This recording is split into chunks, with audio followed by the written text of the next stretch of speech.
The clock on the wall of room 312 read 7:44 a.m. Outside, Chicago was buried under the last frost of winter. Lake Michigan pushed cold air through every gap in the city's bones. But inside St. Augustine Hospital, it was warm.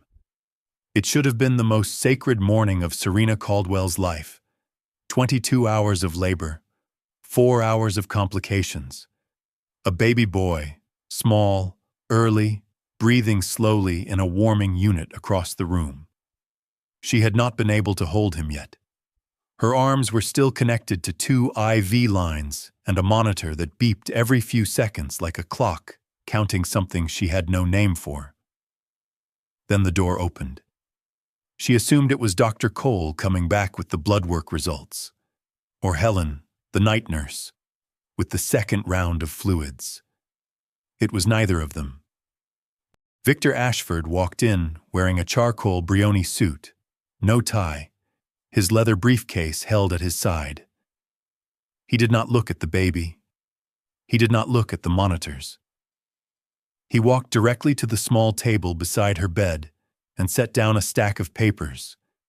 94 pages, clipped together with a black binder clip. He straightened up.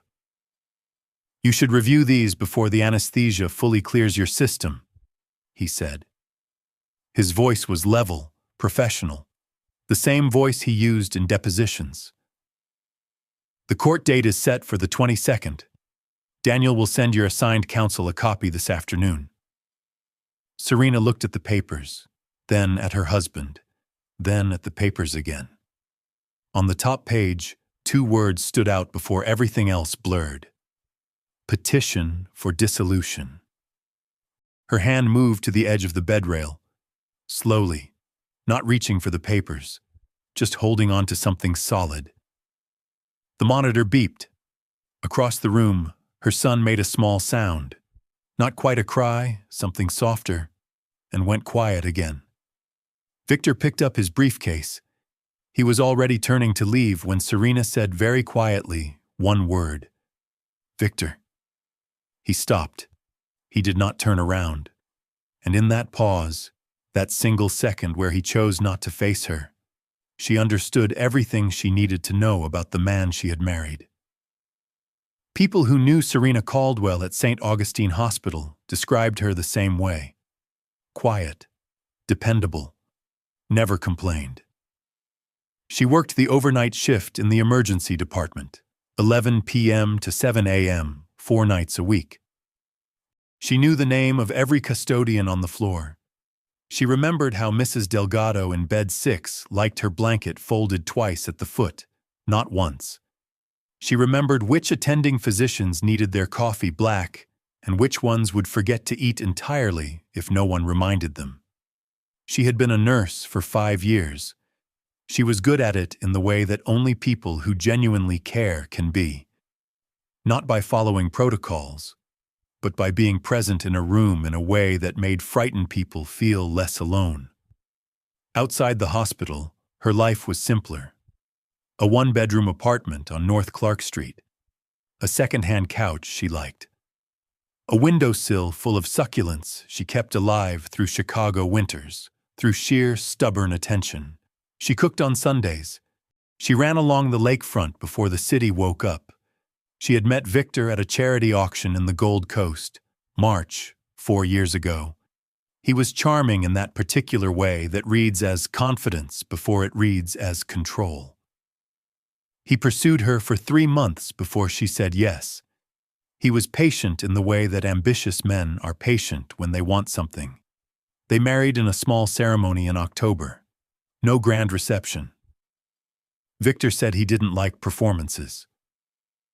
Serena agreed, because she had spent her entire adult life deliberately not performing. What Victor did not know, what no one at St. Augustine knew, what no one in Serena's Chicago life had ever been told, was that she had not always been Serena Caldwell, ER nurse, North Clark Street, second-hand couch. She had been someone else before, someone she had worked very hard to disappear. But the woman she used to be had not disappeared at all. She had only been waiting, quiet and still, like water behind a dam, for the moment when Serena would need her most. And at 7:44 a.m. on March 8th, that moment had finally arrived. Harrison Caldwell built his fortune the way most self-made men do, by being smarter and faster and more willing to sacrifice comfort than everyone around him. He started Caldwell Capital Group in 1989 with $40,000 borrowed from his mother and a desk in a shared office on LaSalle Street. By 2001, the firm managed $800 million in assets. By 2007, that number had crossed $3 billion. Harrison was not a warm man. He was honest, which people sometimes mistake for warmth. He paid his employees well and expected everything from them. He had one great love in his life, Serena's mother, Claire, who died of an aneurysm when Serena was 6, and one great purpose, which was Serena herself. He never remarried. He never stopped working. He kept a photograph of Claire on his desk and Serena's latest school report card beside it. Serena grew up in a house in Lincoln Park, with a view of the lake, a library with floor-to-ceiling shelves, and a housekeeper named Dolores who made tamales on Friday nights. She had tutors, a piano teacher, a Mandarin instructor who came on Wednesday afternoons. Margaret Webb, Harrison's closest advisor, the woman who had worked beside him for 20 years, was the nearest thing Serena had to a second parent. It was a good childhood. Unusual, but good. Then, on a Tuesday evening in November 2009, Harrison Caldwell walked to his car in the parking garage beneath 200 South Wacker Drive. He was shot twice. He died before the ambulance arrived. Serena was 14 years old. The case was never solved. The shooter was never found. And within 72 hours of Harrison's death, Margaret Webb sat Serena down and told her something that changed everything. "Someone wanted your father gone," Margaret said. Her voice did not shake. "And they may not be finished." They moved Serena out of Chicago within a week. New name, new school, new city. And Margaret carried one secret she told no one, not even Serena, about who had ordered the hit on Harrison Caldwell, a name she had been protecting Serena from for 14 years, a name that was about to become impossible to protect anymore. Phase 3. Betrayal. The architecture of a con victor. Ashford did not fall in love with Serena Caldwell. He found her. It took 18 months. He knew what he was looking for, a woman named Serena Harrison, the only daughter of the late Harrison Caldwell, whose estate had been held in trust since 2009 by a woman named Margaret Webb. The trust controlled 51% of Caldwell Capital Group. Whoever reached Serena legally, romantically, matrimonially, held a key to $3.1 billion. Victor had spent his career as a matrimonial attorney, watching fortunes change hands through divorce. He understood the mechanics of wealth transfer better than most investment bankers. He was methodical. He hired a researcher in January of the year he found Serena. The researcher traced a paper trail that Margaret Webb had deliberately made difficult. False names, sealed records, a nursing license issued under a name that did not match the birth certificate. It took 11 months. When Victor walked into that charity auction on a Thursday night in March, he already knew 3 things about the woman he was about to introduce himself to: her real name, her net worth, and the fact that she did not know he was coming. He spent 3 months being patient, 6 months being attentive, a year being what she needed him to be. The marriage certificate was signed on October 14th. He waited 8 months after the wedding before he began building the case. He needed a child. A child gave him standing in family court, gave him leverage, gave him reason to claim assets Serena might eventually reveal. He needed the pregnancy to happen before she started asking questions he could not answer. He was meticulous in his cruelty. The financial isolation began small. "It's easier if I manage the accounts. You're busy with work." The professional destruction came later. The false psychiatric report, signed by Dr. Leonard Pruitt on November 7th in exchange for $18,000 cash, arrived at the courthouse on January 2nd. The $340,000 transfer from the joint account to a Cayman Islands account happened on February 19th at 11:47 p.m., while Serena was alone in the apartment during her 8th month. There was only one thing Victor Ashford had not accounted for. The man who had sent him to find Serena, a man named Gerald Fitch, had his own agenda entirely. And Victor, for all his meticulous planning, was not the most dangerous person in this story. He never had been. Serena did not sleep after Victor left. Helen Park came back at 8:15 with a fresh IV bag and found Serena sitting upright in bed, the 94 pages spread across her blanket. Reading. Not crying. Reading. Helen set the IV bag down without speaking. She had been a nurse for 23 years. She had learned that there were moments in hospital rooms that required presence, not words. Serena turned a page, then another. The document was thorough. Victor had always been thorough. The petition outlined 4 grounds for dissolution and included an affidavit requesting sole physical and legal custody of the infant, listed in the paperwork as minor child, male, born March 8th, based on 3 supporting exhibits. Exhibit A. The psychiatric evaluation signed by Dr. Leonard Pruitt, dated November 7th. Exhibit B. A letter from St. Augustine Hospital Human Resources confirming Serena's indefinite suspension pending investigation, effective February 17th. Exhibit C. A financial disclosure showing Serena's personal accounts held a balance of $0.14. She read each exhibit twice. When she finished, she set the papers in a neat stack on the table beside the bed and folded her hands in her lap. Dr. Nathan Cole came in at 9 o'clock for morning rounds. He was 35, with dark circles under his eyes from a double shift, a Parker pen clipped to his coat pocket, and the kind of steady calm that hospitals either build in a person or destroy entirely. He had delivered her son the previous morning after a complication in the final hour that he handled, without raising his voice once. He reviewed her chart, checked her vitals, and then looked at the stack of papers on the table. He did not ask. He looked at her instead. "Your son is doing well," he said. "His oxygen saturation has been stable for 6 hours. If it holds, you can hold him this afternoon." Serena nodded once. "He has your chin," Nathan added. It was not a clinical observation. It was just true.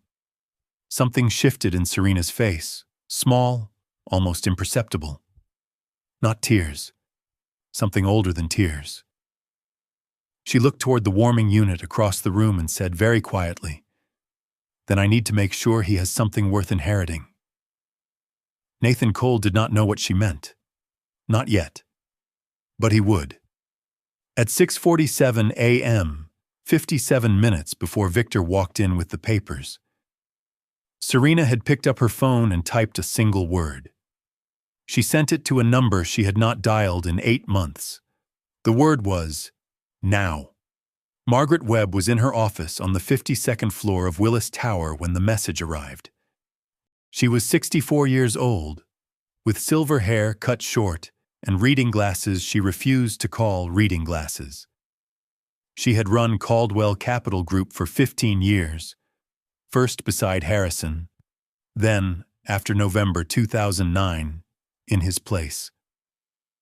She read the message. She set her coffee down. She picked up her desk phone and called her assistant. "Cancel everything today," she said. "Book me a car to St. Augustine Hospital and call David Cho at Latham & Watkins. Tell him I need him available by noon." She was out of the building by 7:15. She did not call Serena back. There was nothing to say over the phone. There was only what needed to be done. Margaret had prepared for this day the way people prepare for emergencies they hope will never happen.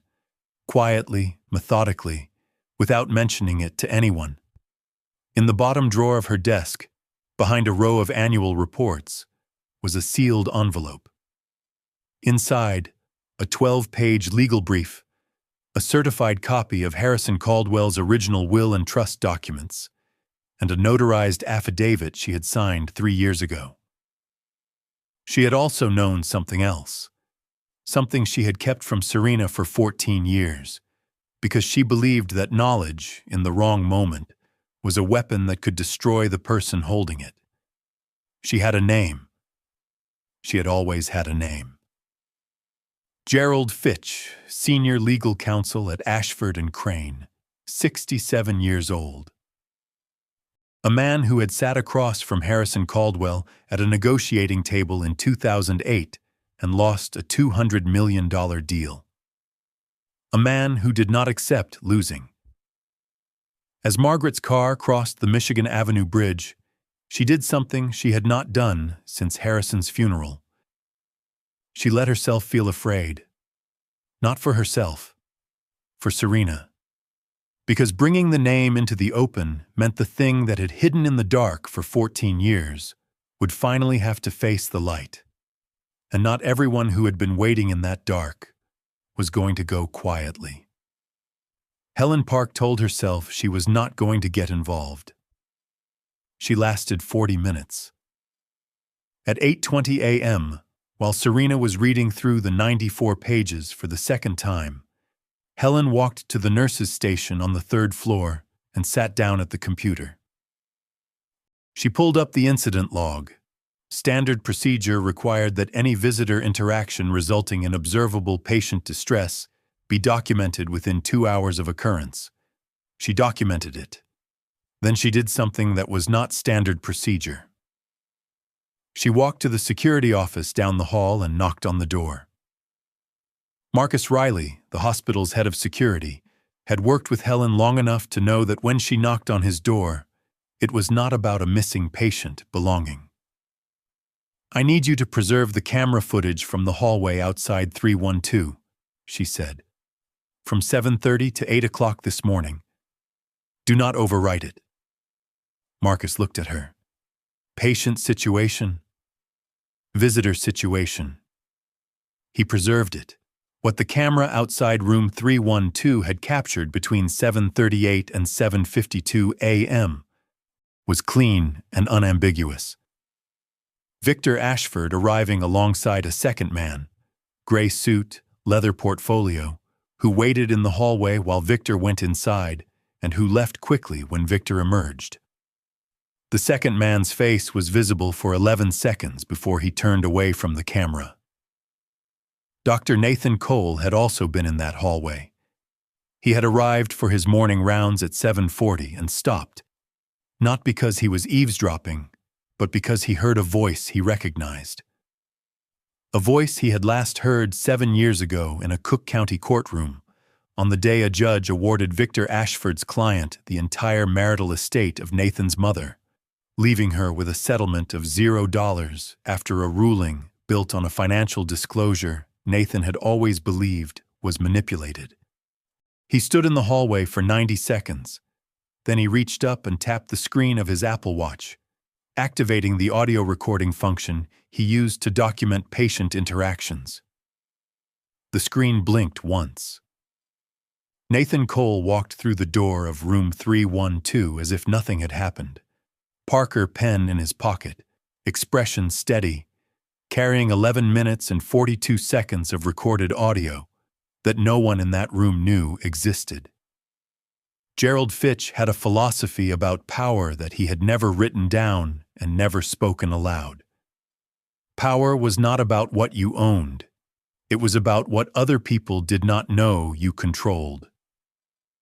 He had operated on this principle for 40 years, first as a junior associate, then as a partner, then as the gray eminence of Ashford and Crane, the man whose name appeared on the letterhead, but whose real function was to identify opportunities that could not be taken through ordinary means.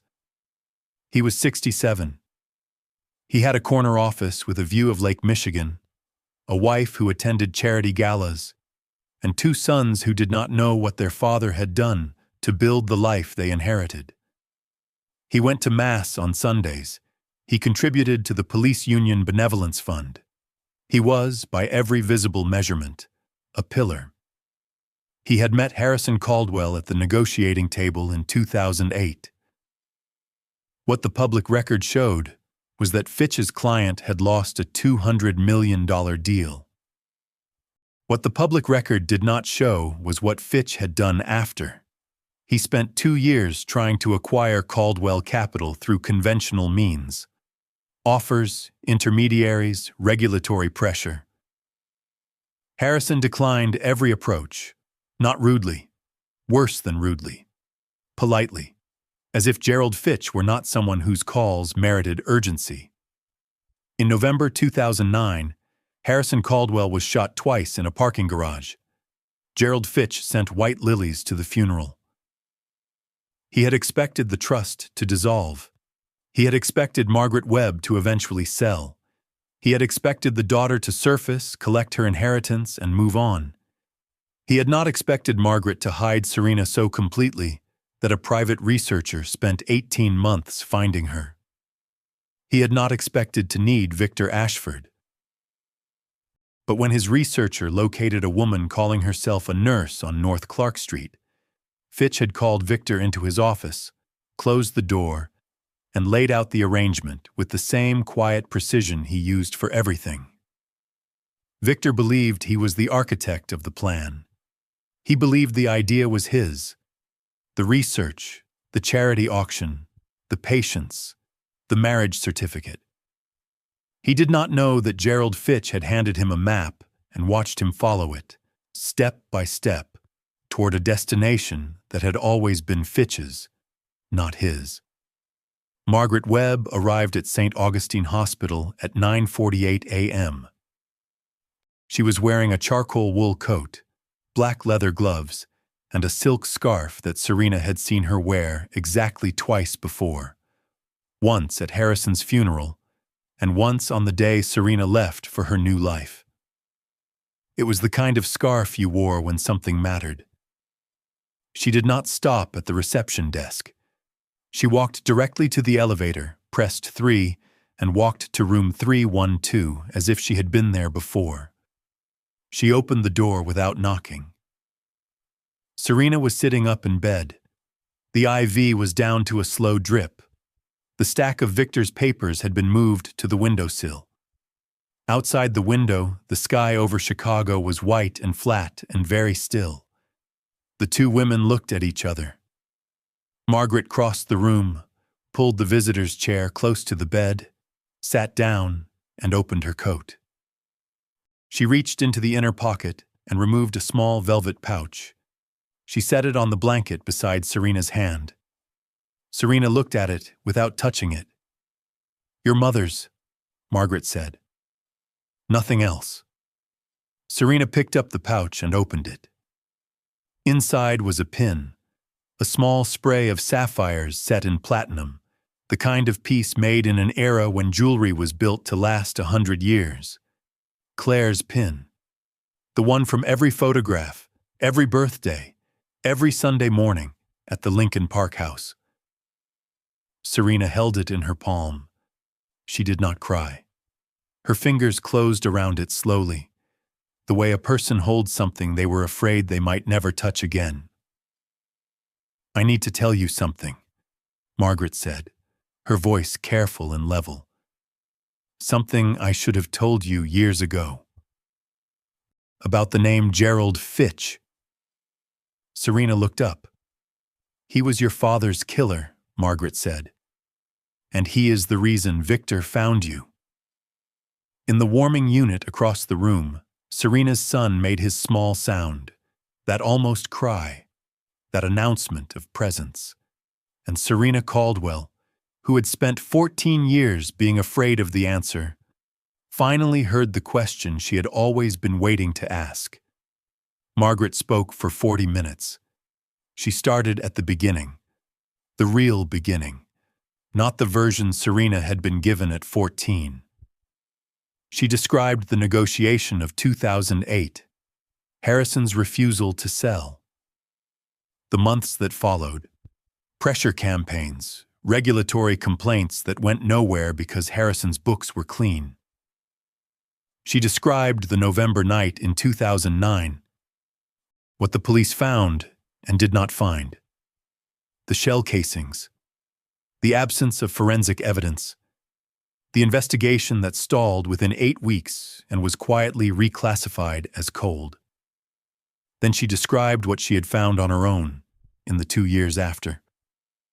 She had hired a retired FBI agent named Carver. It had taken him 14 months.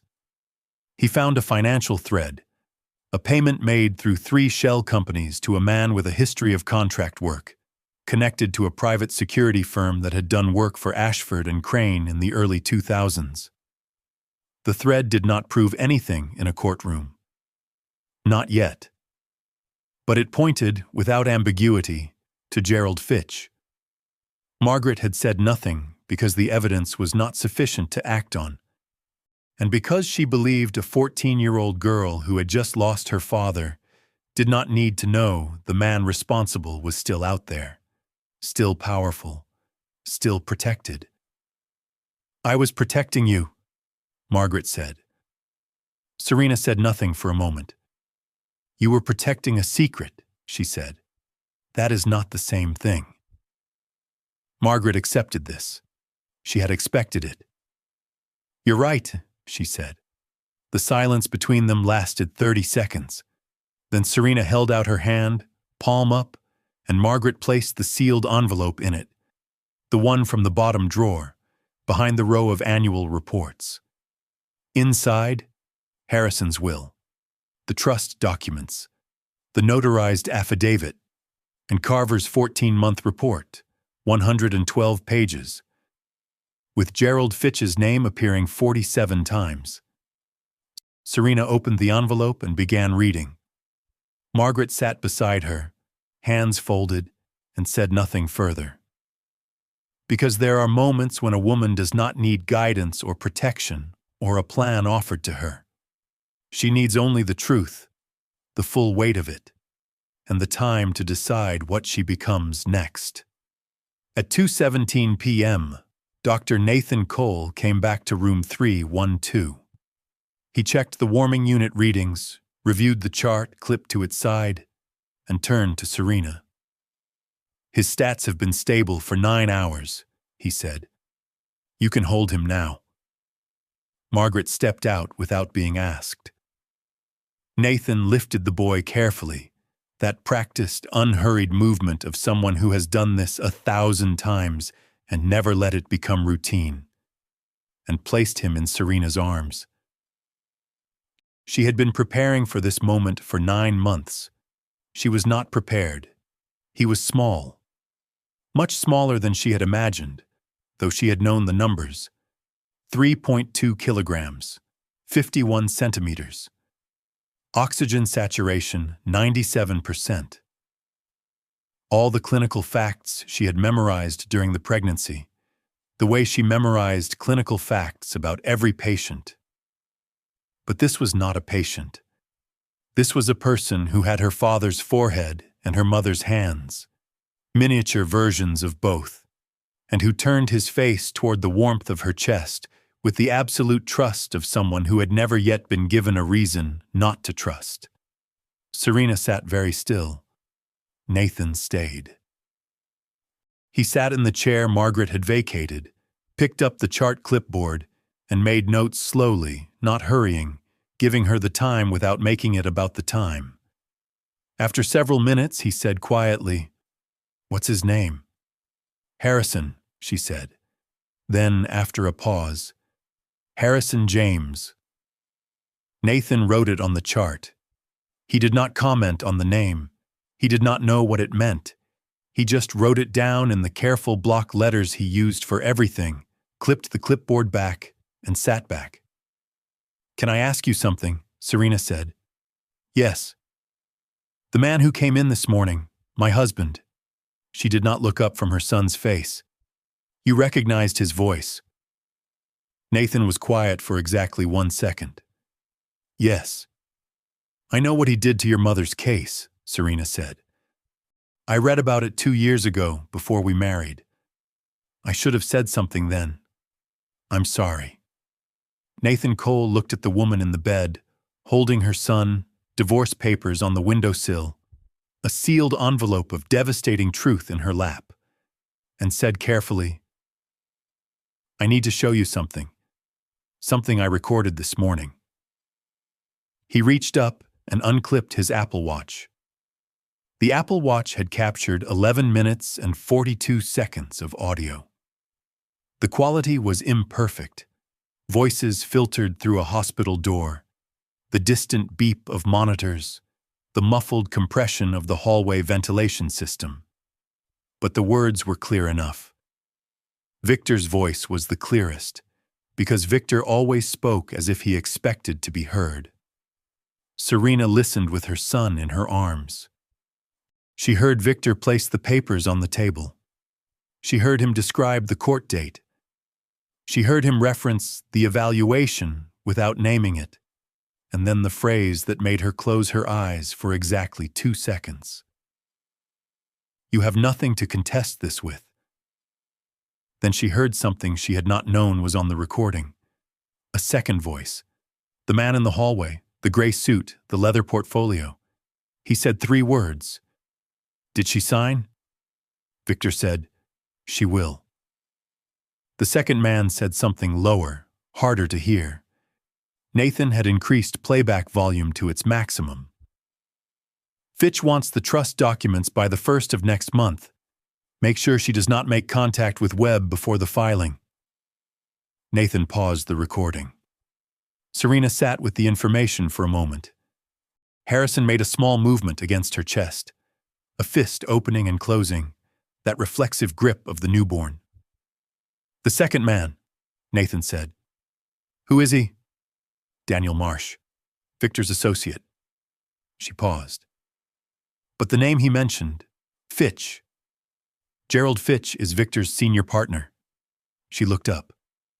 "He is also the man who had my father killed." Nathan was quiet. "I need that recording," Serena said. "Not a copy. The original file, metadata timestamp intact." "I know how to make it admissible," he said. He held her gaze. "My mother's attorney is a woman named Grace Huang. She practices in Cook County. She is the sharpest family court litigator in Illinois, and she has wanted a reason to go after Victor Ashford for 7 years." Serena looked at him for a long moment. This man who had delivered her son. This man who had been waiting, without knowing it, for the same reckoning she had. And she said simply, "Call her." Dr. Grace Huang arrived at St. Augustine at 4:30 p.m. She was 51, small, precise in her movements, with the kind of stillness that courtrooms either produce or select for.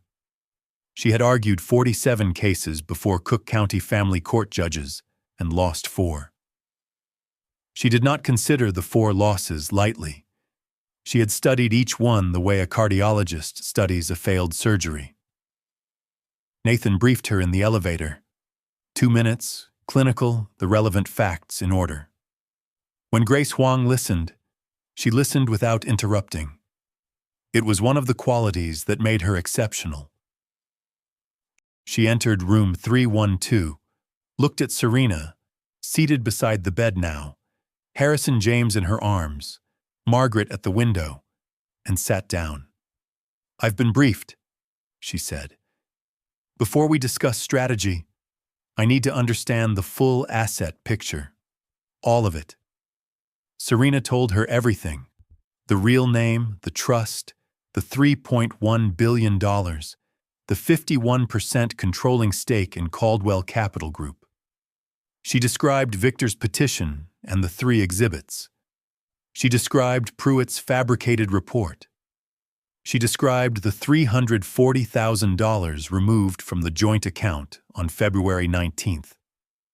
She described Carver's report on Gerald Fitch and the financial thread connecting him to Harrison's death. Grace Huang made notes in a narrow moleskin. She did not react to the numbers or the names. She wrote them down. When Serena finished, Grace closed the notebook. "The psychiatric evaluation is the most dangerous piece," she said. "It's the mechanism they'll use to argue unfitness. If we prove it's fraudulent, fabricated diagnosis, paid testimony, their custody argument collapses entirely." "Can you prove it?" Margaret asked from the window. "I don't need to prove it yet," Grace said. "I need to make Dr. Pruitt prove it is legitimate. That is a different exercise." She turned back to Serena. "The recording from Dr. Cole's watch. Do you understand what that is?" "Evidence," Serena said. "It's a thread," Grace said, "attached to Gerald Fitch. And if I pull it correctly, in the right courtroom, at the right moment." She paused. "Fitch does not just lose a civil case. He faces criminal charges." She looked at Serena directly. "But you should understand what this means. The moment we file our counterclaim, you are no longer a nurse on North Clark Street. You are Serena Harrison Caldwell, and Gerald Fitch will know exactly where you are." The room was quiet. Harrison made his small sound. Serena said, "Good." Victor Ashford had a habit of celebrating before the verdict. It was not arrogance, or not only arrogance, it was calculus.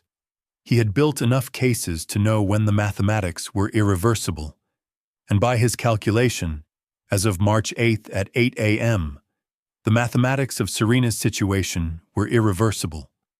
No income, no savings, court-appointed counsel, a psychiatric evaluation on file, a newborn child too young to be useful and too young to speak for himself. Victor had spent 4 years ensuring that the woman he married had no ladder to climb when the floor dropped out. He celebrated at Alinea with Diane Lowry. Reservation made 2 weeks prior, table for 2. The chef's tasting menu at $385 per person. Diane wore red. Victor ordered a 2018 Burgundy the sommelier had been specifically keeping for him. He told her the court date, March 22nd. 14 days. He explained the asset timeline. Once the marriage dissolved and custody was established with him as primary guardian, the trust documentation, which his researcher had confirmed existed, would become accessible through a guardianship mechanism he had spent 6 months researching. He did not tell her about Gerald Fitch. Some threads were not for dinner conversation. "What about the doctor?" Diane asked. She was sharper than most people gave her credit for. "What doctor?" "The one who delivered the baby. He would have been in the hallway." Victor set his wineglass down. "Cole. Nathan Cole." He had noted the name that morning. "He's a physician. He stays in his lane." "His mother," Diane said. "Evelyn Cole. You handled her divorce in 2018. Victor remembered. A clean settlement. He had worked the financial disclosure hard on that case. The opposing attorney had been weak. "What about her?" "The son might remember you." Victor picked up his wineglass again. "Nurses remember faces," he said. "Attorneys remember evidence. Cole has no standing in family court proceedings." He cut into his food. He was relaxed. He had been thorough. He was entirely unaware that at that exact moment, In a conference room on the 52nd floor of Willis Tower, Grace Huang, Margaret Webb, and Serena Caldwell were seated around a table with Carver's 112-page report, an authenticated audio file, and 47 indexed references to the name Gerald Fitch. Grace Huang filed the counterclaim on March 15th, 7 days after Victor had walked into room 312. She filed it in 2 places simultaneously: Cook County Family Court and the Illinois Attorney Registration and Disciplinary Commission, the body that issued and revoked law licenses in the state. The family court filing was a counter-petition for dissolution with a custody motion, a fraud allegation regarding the psychiatric evaluation, and a financial misconduct claim documenting the $340,000 transfer. Standard language, precisely structured. The ARDC filing was not standard. It included the audio recording from Nathan Cole's Apple Watch, authenticated by a digital forensics expert at Northwestern University, who confirmed the metadata timestamp matched 7:44 a.m. on March 8th, and that the file had not been edited or altered. It included the statement of Nurse Helen Park, who had been present in room 312 and documented observable patient distress in the hospital incident log at 8:20 a.m. It included the security footage from the hallway camera outside room 312, 11 seconds of Daniel Marsh's face, submitted alongside sworn identifications from 2 hospital staff members, and it included, under seal per Grace's careful judgment, a redacted version of Carver's report, submitted to the ARDC's Confidential Investigative Division with a request for coordination with the FBI's Chicago field office regarding the open investigation into the 2009 death of Harrison Caldwell. Victor received notification of the counterfiling at 3:47 p.m. He read it once, then again. The third time, he stopped at the name, Harrison Caldwell. He sat in his chair and felt something he had not felt since he was a boy in Southside Chicago, sitting in a school principal's office, caught at something he could not talk his way out of. He called Gerald Fitch immediately. Fitch did not answer. He called again and again. On the 4th attempt, a woman answered, not Fitch's assistant, a federal agent. She identified herself as Special Agent Lena Torres of the FBI Chicago field office. She told Victor that Gerald Fitch was currently being interviewed in connection with an ongoing investigation. Then she asked Victor, very politely, whether he would prefer to come in voluntarily. Or, she said, she could make other arrangements. Gerald Fitch had spent 40 years building a structure he believed was impenetrable. He had been wrong about exactly one thing. He assumed that the only person who knew about the financial thread connecting him to Harrison Caldwell's death was the retired FBI agent Margaret Webb had hired. He assumed that Carver had found the thread and stopped there, as investigators without jurisdiction usually do. He had not known that Carver, before his retirement, had filed a sealed memo with the FBI's Chicago field office. Filed it as a courtesy, with a note that read, "In the event this individual surfaces in connection with another matter." Gerald Fitch had surfaced, the audio recording, 11 minutes and 42 seconds, time-stamped 7:44 a.m. on March 8th. Contained a voice. Not Victor's, the man in the hallway. Daniel Marsh saying, "Fitch wants the trust documents by the 1st of next month." 3 seconds of audio, enough to open the sealed memo. Special Agent Torres called Fitch's office at 9 a.m. on March 15th, the same morning Grace filed, and requested a voluntary interview. Fitch, understanding that voluntary was the version that looked better, agreed. He arrived at the federal building on South Dearborn Street at 11 a.m. with his own attorney. The interview lasted 6 hours. They walked him through the 2009 parking garage, the shell company payments, the private security contractor, the 14-month trail Carver had documented, which the Bureau's Financial Crimes Unit had spent the morning expanding. They walked him through Victor Ashford, how the arrangement had been made, what the objective was, who had initiated the approach to Serena. At 4:47 p.m., Fitch's attorney requested a recess. At 5:30 p.m., he requested a meeting with the lead prosecutor. At 6:15 p.m., Gerald Fitch began cooperating. He gave them everything: the contractor's name, the shell company documentation, dates, amounts, and a burner phone number locked in a private safe for 15 years. And in doing so, he gave them a case that had been cold since November 2009 and was now, as of a Tuesday evening in March, very warm. Victor Ashford's attorney called Grace Huang at 7 p.m. and said quietly that his client wished to discuss a negotiated settlement before the March 22nd hearing. Grace listened to the full sentence. Then she said, "He can bring an offer, but the ARDC proceeding is not part of any negotiation." She hung up.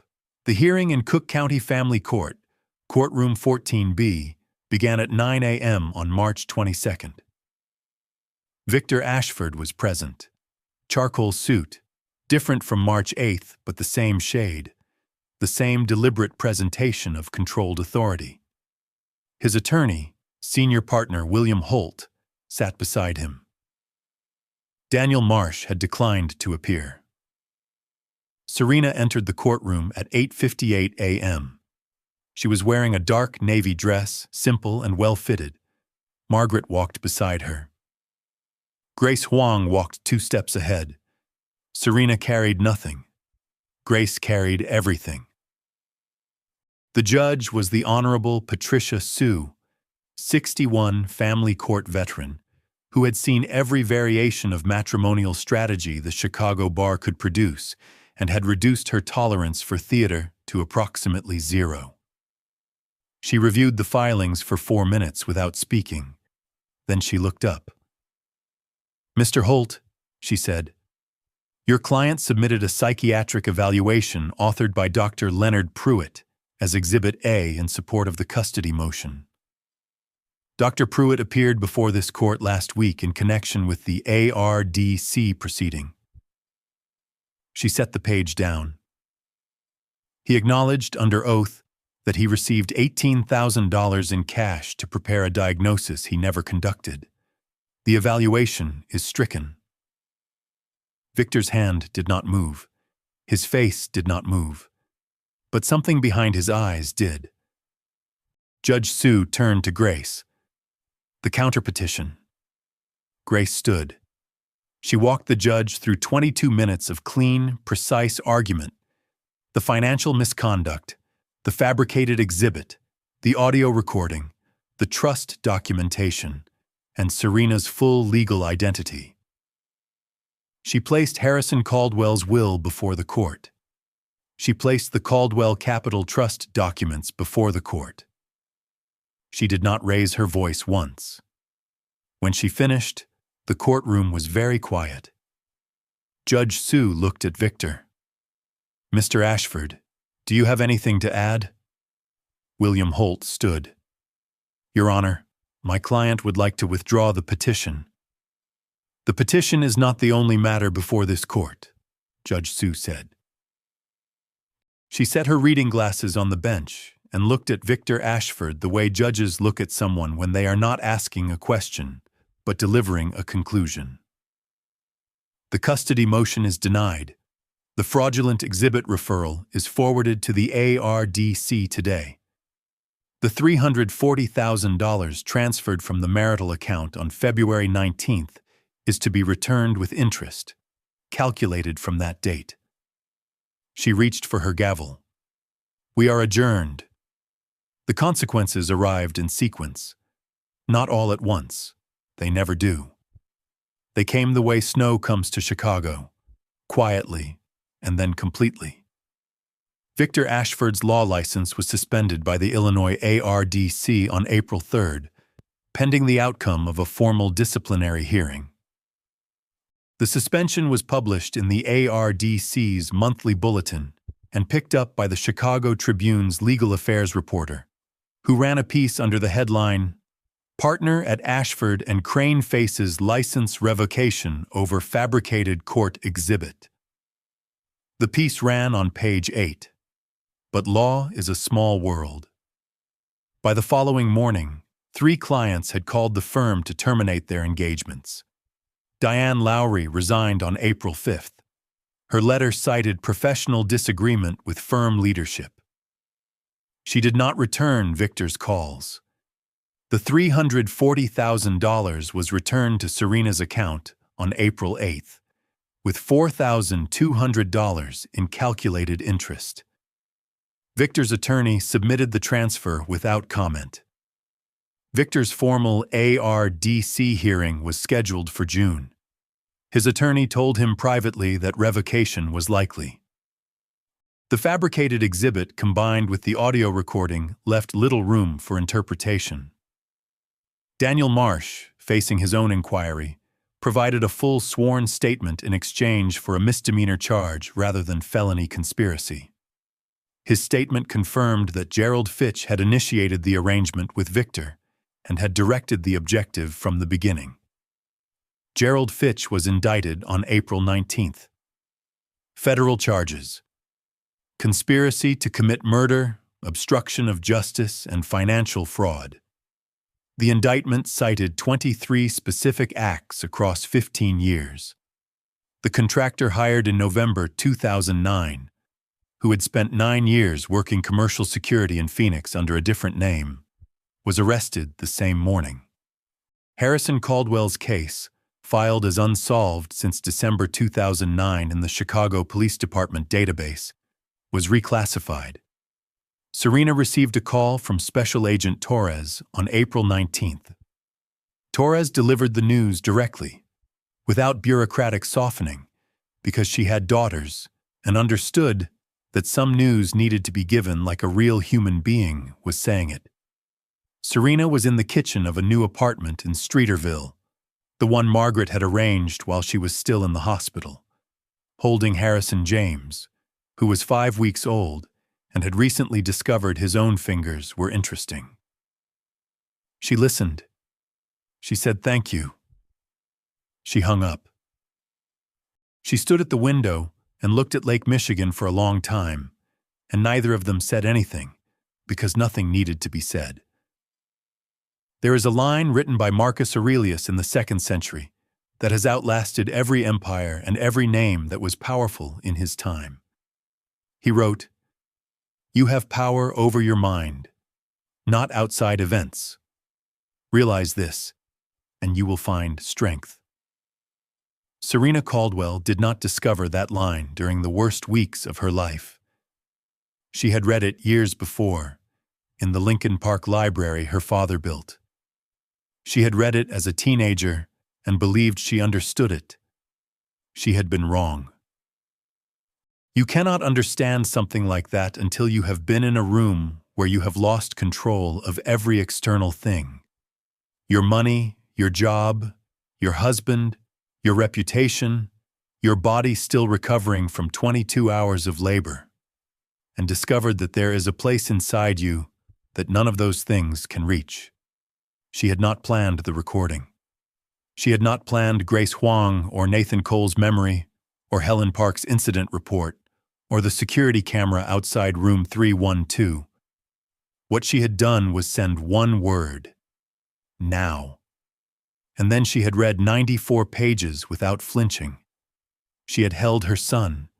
She had told the truth about who she was. She had said good when Grace told her that Gerald Fitch would know exactly where she was. That is what Marcus Aurelius was describing.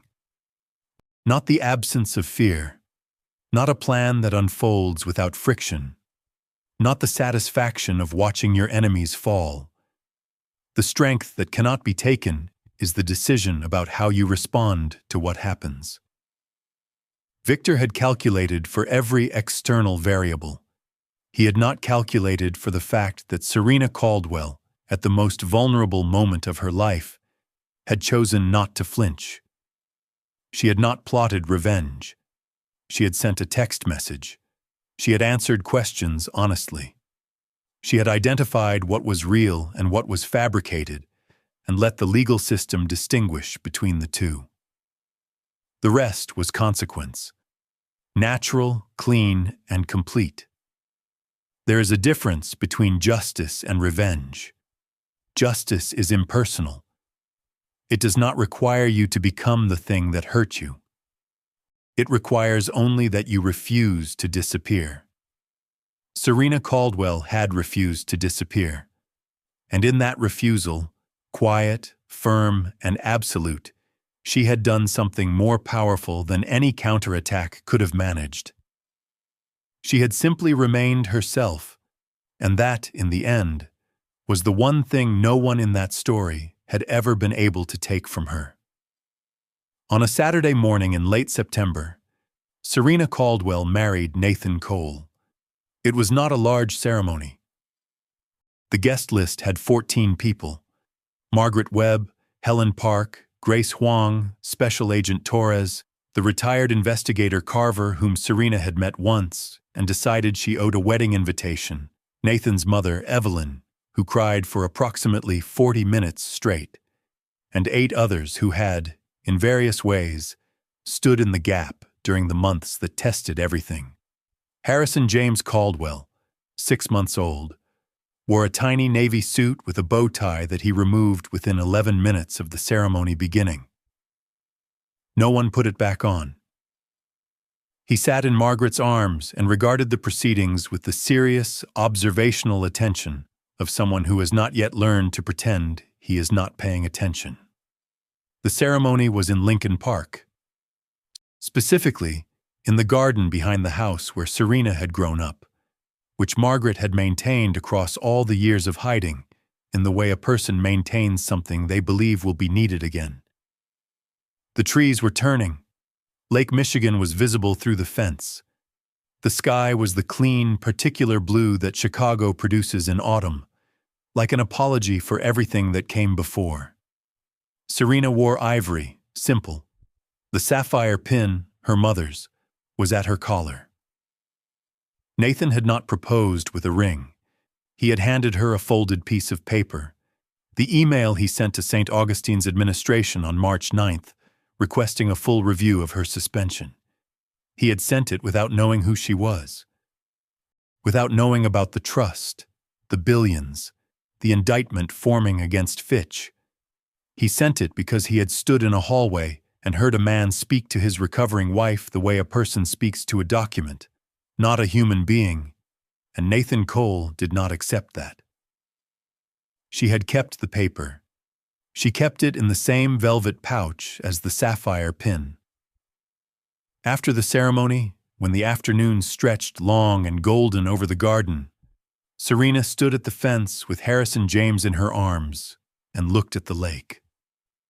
She thought about the morning of March 8th, the papers on the bed, the beeping monitor, the man who had not looked at his son. She thought about what he had taken and what he had not been able to take. She looked at her son's face. He looked back with those dark, serious eyes, her father's forehead, her mother's hands, and something entirely his own. Nathan's hand found hers at the fence rail, easy and unhurried, the way hands find each other when they have stopped performing and started simply being present. And Serena Caldwell, heiress, mother, wife, the woman they handed divorce papers to on the morning her son was born, stood in the garden of her father's house, in the clean September light, and finally, fully, came home.